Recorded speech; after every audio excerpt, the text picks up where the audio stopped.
And on behalf of the OIC group, to United Nations, I wish to welcome you on the occasion of your visit to United Nations. I wish to also express our appreciation for your kind gesture to brief the OIC group on Pakistan priorities at the United Nations. This initiative is a clear indication of the imminent threat of Pakistan in war after including within the OIC group. Your Excellency, the floor is yours. Thank you very much, Mr. Chairman. Dear Excellencies, brothers and sisters, very good morning and Assalamu alaikum. Pakistan considers the OIC as its primary constituency. The OIC priorities are Pakistan's priorities. We are collectively facing a major challenge in the Middle East. The Gaza war has had catastrophic consequences for the Palestinian people. We should work collectively to preserve the interests of Palestine and the principles and objectives of the Arab and the Muslim Ummah. Pakistan supports the pursuit of diplomacy to preserve the Gaza ceasefire agreement and the negotiation and the implementation of its second and third phases.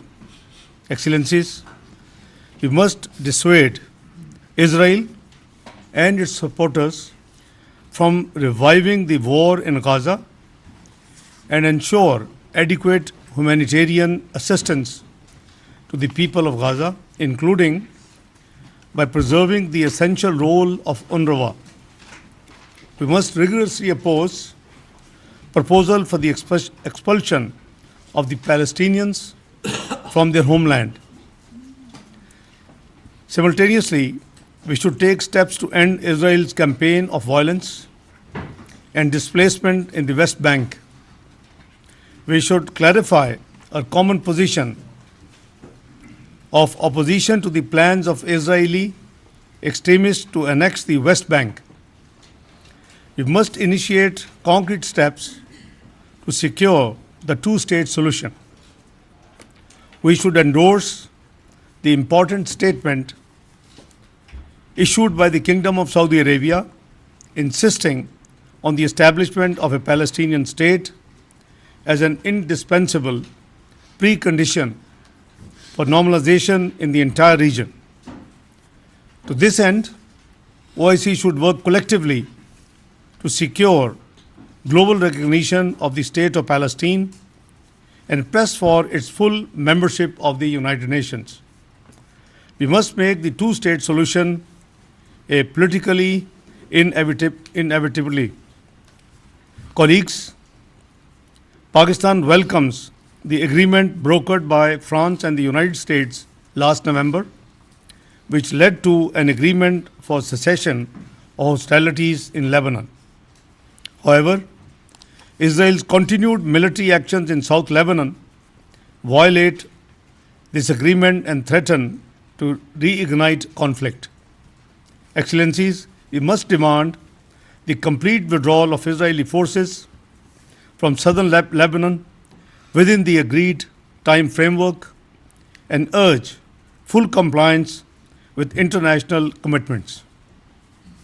Pakistan congratulates President Joseph Aoun and Prime Minister Nawaf Salam on assuming office and hopes that Lebanon will move towards peace, stability and prosperity under their leadership. Pakistan supports the stabilization of Syria through an inclusive, Syria-owned and Syrian-led political process facilitated by the United Nations. Terrorism must not be allowed to re-emerge in or from Syria. We must uphold Syria's unity, sovereignty and territorial integrity. Israel must withdraw immediately from the separation zone established under the 1974 disengagement agreement. It must also withdraw from the occupied Syrian Golan Heights in accordance with the Security Council resolutions. Excellencies, Pakistan remains deeply concerned about Yemen's protracted conflict, which has caused economic collapse and a severe humanitarian crisis. We believe a diplomatic and political resolution is essential, and we urge all parties to prioritize dialogue, engage in a Yemeni-led process, and seek peaceful solution. Pakistan fully supports UN and regional efforts, particularly by Saudi Arabia and Oman, to achieve a political settlement based on agreed frameworks. We remain concerned by reported Israeli threats to conduct further attacks against Iran. This will create a grave threat to regional and international peace and security. Despite the hostile rhetoric, it is our hope that all people will seek to revive the JCPOA on equitable terms. This should contribute significantly to realizing durable peace and security across the Middle East.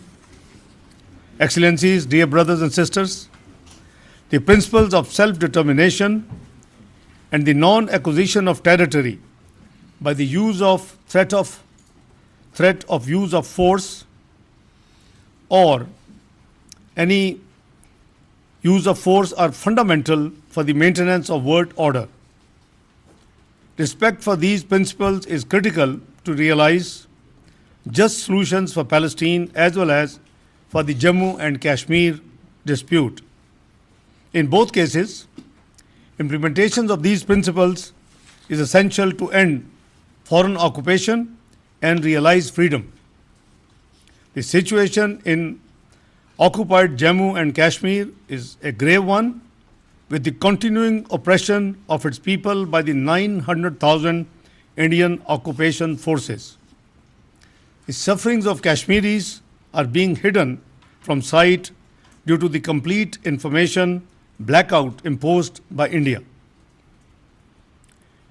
Like Israel in Palestine, India is seeking to brutally surpass the Kashmiris and bring in settlers from all over India to transform occupied Kashmir from a Muslim majority to a Hindu majority territory.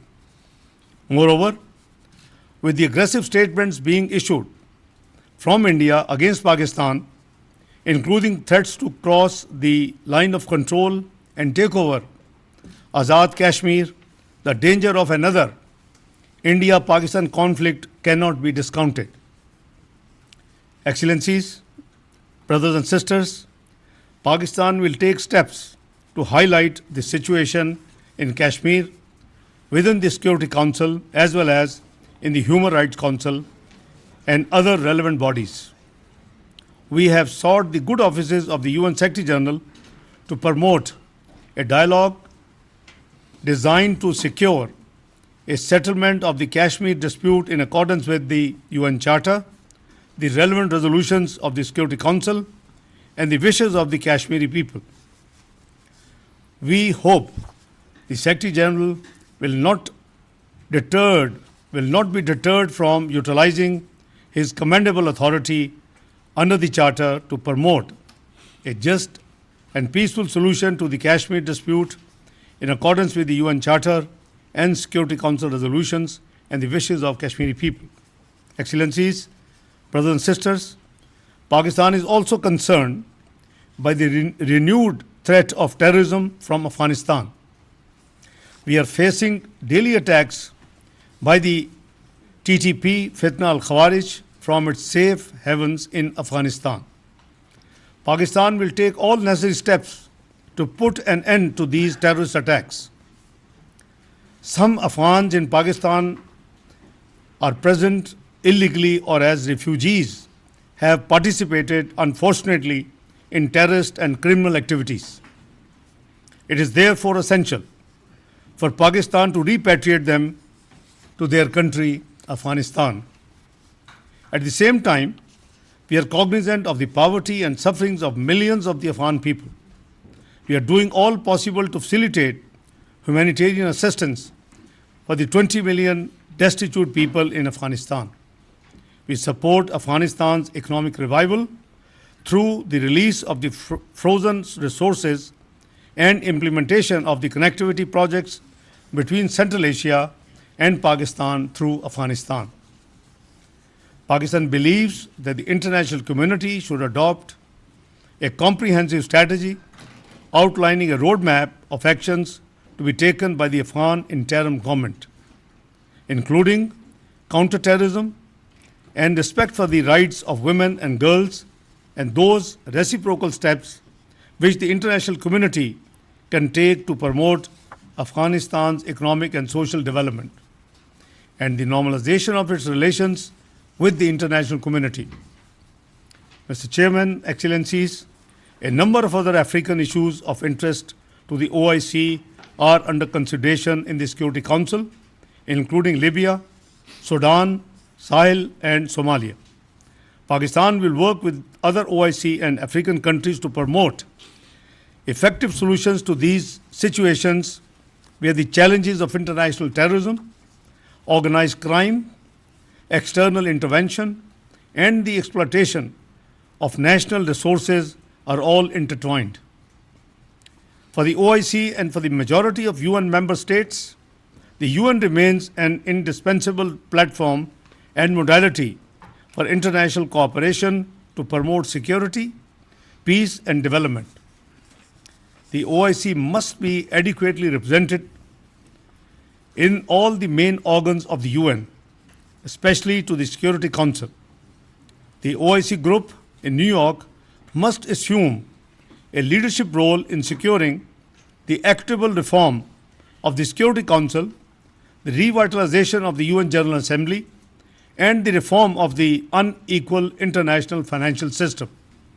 Excellencies, Islamophobia remains a persistent and alarming challenge, demanding urgent actions on our part. Pakistan urges the OIC group in New York to strengthen its unified call to the Secretary General for the swift appointment of the UN Special Envoy, as any other option is not available, and further delay beyond 15th of March 2025 would undermine the objectives of the Resolution 78/264.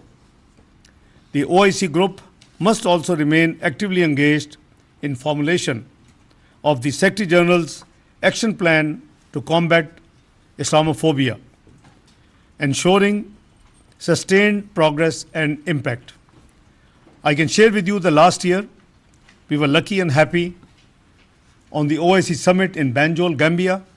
We were able to influence and convince our brothers and members of OIC to appoint a full-time special envoy on Islamophobia to the Secretary General of OIC. And eventually it was carried, and former ambassador to Pakistan has already been appointed as the special envoy of OIC Secretary General on Islamophobia.